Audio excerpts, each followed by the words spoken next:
Estamos con Adalberto Bolaño Sandoval, escritor del Caribe y docente catedrático especialista en literatura. Primero cursó su carrera de pregrado como docente de ciencias sociales en la Universidad del Atlántico. Luego hizo su especialización en literatura del Caribe colombiano, también con la universidad. Y recientemente te ha graduado como magíster en literatura hispanoamericana y del Caribe. ¿Cómo ha sido todo este proceso de formación en los años de Adalberto? Con la bienvenida. Gracias, Alberto. Gracias por esta entrevista para Reescriba. Me place mucho ser partícipe de este proceso cultural. Digamos que para la licenciatura era mi segunda opción, porque yo quería estudiar filosofía y letras. Pero también me llamaba mucho la atención historia y filosofía. Y creo que básicamente entré al pregrado por eso. Entonces creo que casi 15 años después fructificó al fin la maestría y bueno, se redondeó mi pensamiento y todo lo que yo quería hacer. Eres referente académico en el área de literatura en nuestro Gran Caribe. Si mal hice el reconteo, tiene más de 40 ensayos publicados, además de varios libros publicados dedicados a la obra de escritores del Caribe. ¿Cómo fue tu primer acercamiento, por ejemplo, en la poesía de José Ramón Mercado? José Ramón Mercado yo lo había leído desde hacía rato cuando existía hace, pon tú, 40 años, una página en Diario del Caribe, La Esquina, y ahí comencé a leer a José Ramón Mercado, pero también a través de la palabra de Carlos J. María, quien fue un crítico destacado del Caribe colombiano, y entonces él dio los señalamientos de cómo leer esa literatura del Caribe. Posteriormente, ya en la maestría, se presentó la oportunidad para mí de creer que podía enfrentarme a 6 poetas del Caribe colombiano, pero decidí que finalmente la obra de José Ramón era muy importante. Hasta ese momento tenía solamente 12 libros publicados, estoy pensando en el año 2012, 2011. Tenía 12 libros publicados y salvo los prólogos que se le escribían y alguna que otra reseña, nadie había escrito un texto analítico, interpretativo sobre su obra poética y mucho menos sobre su obra narrativa y mucho menos sobre su obra teatral. Entonces, yo creo que el asunto mío para mirar siempre ha sido la poesía del Caribe colombiano y se presentó esa espléndida oportunidad de enfrentarme a los 12 poemarios de José Ramón. Pero ya en el 2013 publicó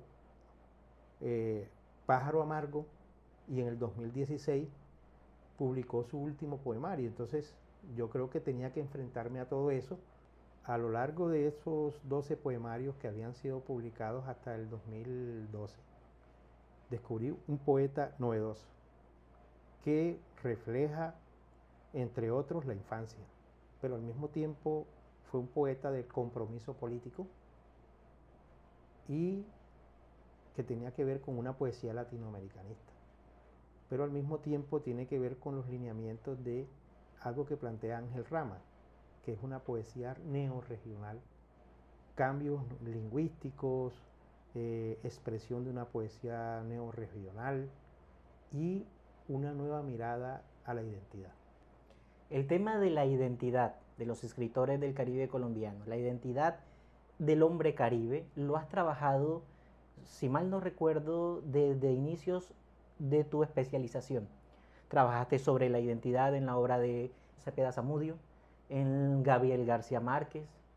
También nos conocimos cuando, o leí tus ensayos, cuando trabajaba la obra de Olaciregui. Así es. Esta transversal, la identidad en el hombre del Caribe colombiano, ¿ha llegado a alguna conclusión concreta? La identidad es un fenómeno mundial ante la intempestiva marcha de la globalización. Entonces, cada grupo minoritario y en este caso la poesía del Caribe se entiende como un grupo minoritario, como un grupo desdeñado, como un grupo que lucha contra el canon. Estos poetas que he analizado, estos narradores, han mostrado esa identidad desde el Caribe. Entonces, en un texto que todavía no se ha publicado, pero que va a aparecer en mi libro de Jorge García Usta, es uno de los primeros textos donde hablo precisamente de la identidad. Y luego con Jaime Manrique Ardila, que fue otro poeta que en mis comienzos durante la especialización estudié, y también como acabas de mencionar de Julio Olaciregui, todos ellos, a pesar de que son escritores, pongamos como el caso de Julio Olaciregui o de Jaime Manrique Ardila, a pesar de no vivir en ese momento en Colombia, están manifestando constantemente esa situación de identidad perdida, pero también, ojo, es al mismo tiempo una identidad recuperada a través de la escritura. ¿Estaríamos hablando de una identidad, como diría Bauman, líquida? De alguna manera, porque ellos expresan en tiempos de globalización una reidentificación de la tierra, a pesar, no de la tierra, no vamos a decir que son terrígenos, sino una identidad del ser, una identidad axiológica prácticamente. Y entonces su escritura se vuelve una revelación novedosa frente a la globalización que en un momento determinado mucha de la literatura colombiana se quiere mostrar universalista.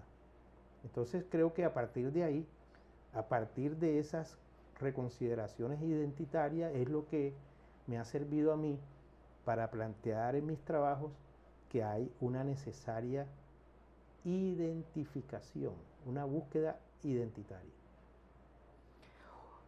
Uno de nuestros amigos y patrocinadores del canal es Álvaro García. Tuviste la oportunidad de hacer un trabajo colaborativo con él y publicó, resultado de este proyecto fue el texto Mito, Violencia e Identidad. ¿Cómo fue ese proceso de trabajar un proyecto de tal envergadura? Fíjate tú que ese texto que apareció en este libro es el resultado de nuestras monografías de la especialización en literatura del Caribe. Entonces, había reposado por mucho tiempo y en el caso de Álvaro y el mío, eran monografías meritorias que la universidad obligatoriamente debía publicar, y entonces nos dimos a la tarea del diálogo y decir, bueno, vamos a pensar en publicar eso, si son textos válidos. En ese momento, cuando yo escribo sobre García Márquez y la posmodernidad, estamos pensando en el año 1999, era una novedad escribir sobre García Márquez y la posmodernidad. Y entonces no se dio esa edición, pero posteriormente, 14 años después de que la universidad diera vueltas con ese texto, por fin salió publicado. Entonces, siempre veníamos charlando Álvaro y yo sobre vamos a apretar, vamos a mirar, vamos a publicar, porque este texto es interesante. De hecho, la monografía de Álvaro García sobre Cepeda Zamudio es muy importante. Y fíjate que además publicaron uno de sus textos en una universidad de México y también en unas memorias de un encuentro de un libro que salió sobre Cepeda Zamudio en Francia. Entonces, es para que te des cuenta de cómo en un momento determinado hay textos que están quietos, engavetados, ya sea por situaciones institucionales o a veces situaciones personales, y entonces se quedan ahí detenidas, pero están siempre mereciendo ser publicados. Es necesario entonces que las universidades le apuesten más a la publicación de los artículos de sus propios estudiantes de niveles de maestría y doctorado, y también de los investigadores, docentes investigadores que tienen en sus filas. Es un trabajo que viniste también haciendo como editor tengo entendido, con la Universidad del Atlántico en la década de los 2010, y luego en la Universidad Autónoma del Caribe.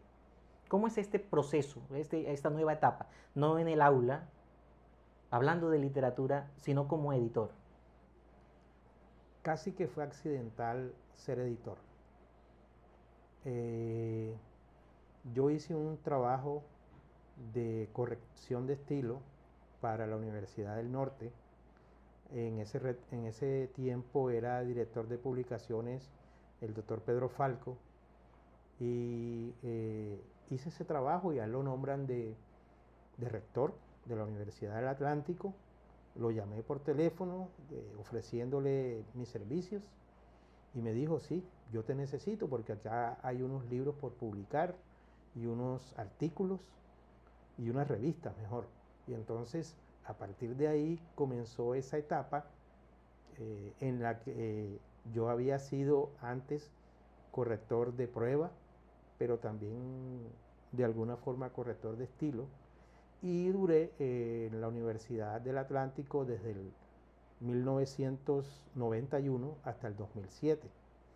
Y en el mismo año entró a la Universidad Autónoma del Caribe en el mismo cargo de editor, donde lo que hice, claro, en la Universidad del Atlántico y también en la Universidad Autónoma, fue dirigir, redirigir esas publicaciones que estaban en algún momento anquilosadas, que estaban detenidas, y darle vía libre a través de el mejoramiento de la calidad de esos libros, tanto a nivel metodológico como a nivel escritural, y entonces creando comisiones de revisión, etcétera, etcétera. Entonces ha sido como un trabajo bastante relevante en mí, porque ha sido un trabajo de gran apoyo, tanto metodológico como también en la parte editorial, en darle vía libre a muchos libros que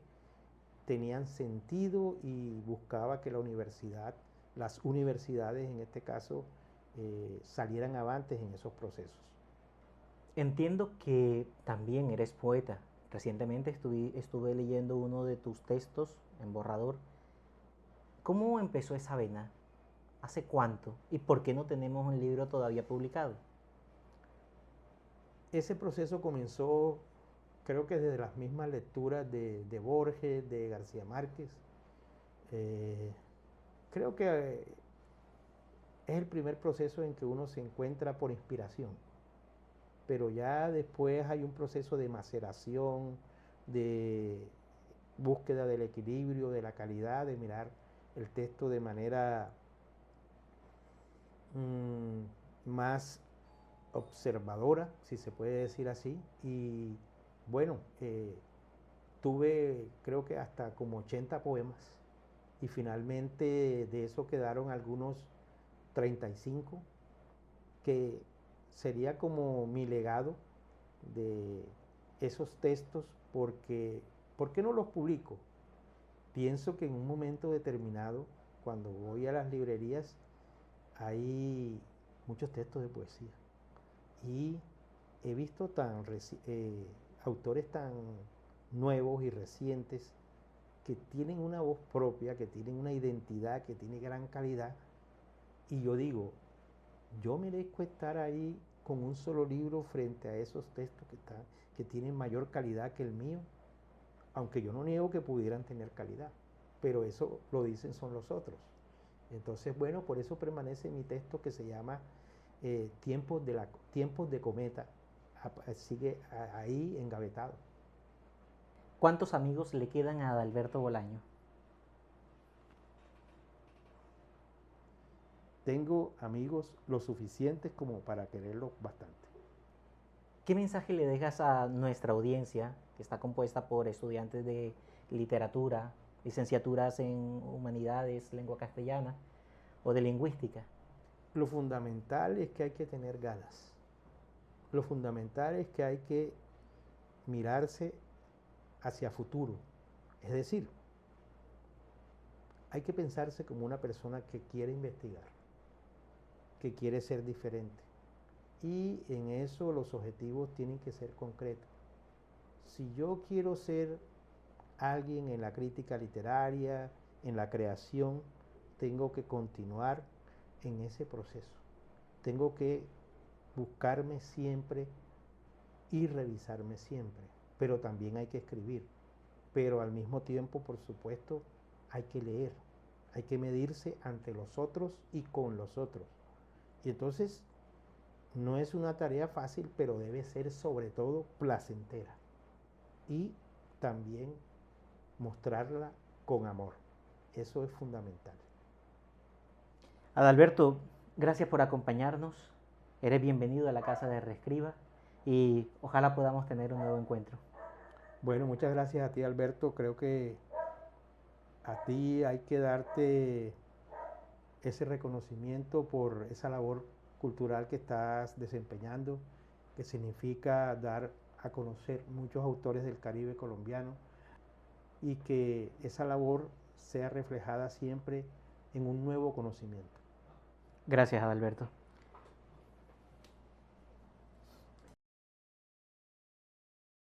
Para saber más de literatura, te invito a ver estos videos.